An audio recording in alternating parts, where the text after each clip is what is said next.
Loki's mystery solved. Hello, One Piece enthusiasts, I'm the One Piece nerd, and today let's talk about One Piece chapter 1134.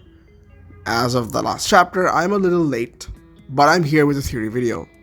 Loki, in my opinion, is the one in the right. Now, why do I say this, and what brought out the speculations? Well, I'll just start by saying, by the end of the chapter, we all sort of picked up what was happening and what is going to happen, so let's talk about it. Before we move on, make sure to like and subscribe. It helps out a lot. Now that you have, let's begin.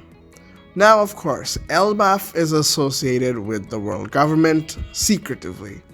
Now, what makes you think that, you guys can ask, what makes you think that the Five Elders, or rather the Holy Knights, are involved in Elbaf? What if they aren't just intruding? They aren't intruding because we know what the previous king did. As of the last chapter, we've gotten a hint, a mention towards the fact that the previous king, or rather Loki's father, Harold, was someone who wanted to connect with the outside world, and the future generation of the giants are training to be scholars and people who want to step away from fighting the way they were 100, 200 years ago.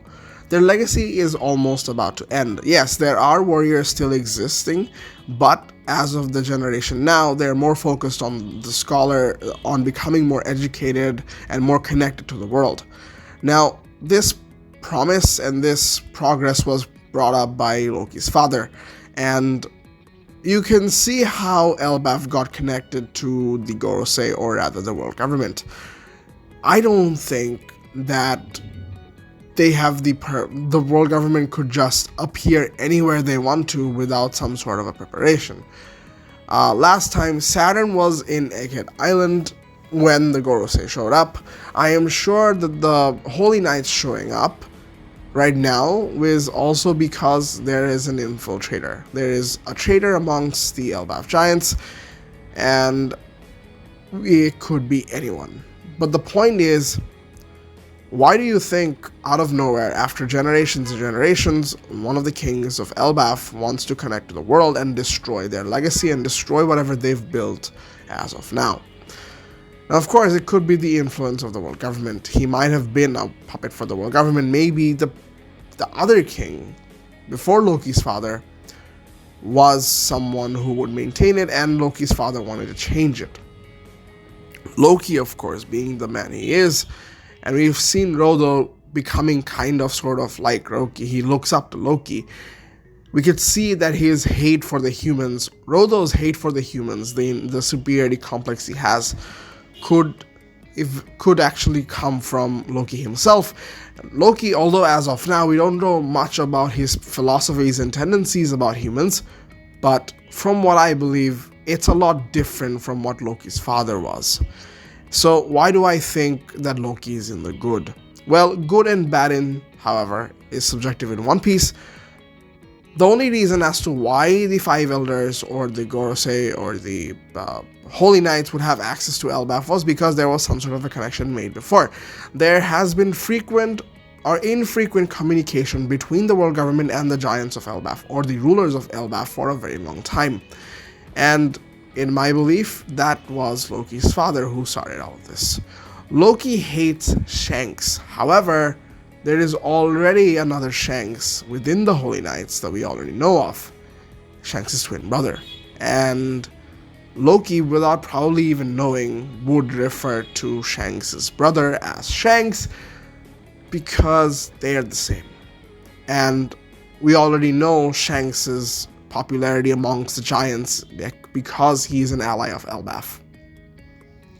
The point is, Loki wanted to go against whatever his father wanted. He never wanted Elbaf to open up to the world. He never wanted to be a part of the world government, which is why he wants mass destruction, because he believes that the world right now is messed up under the rule of the world government.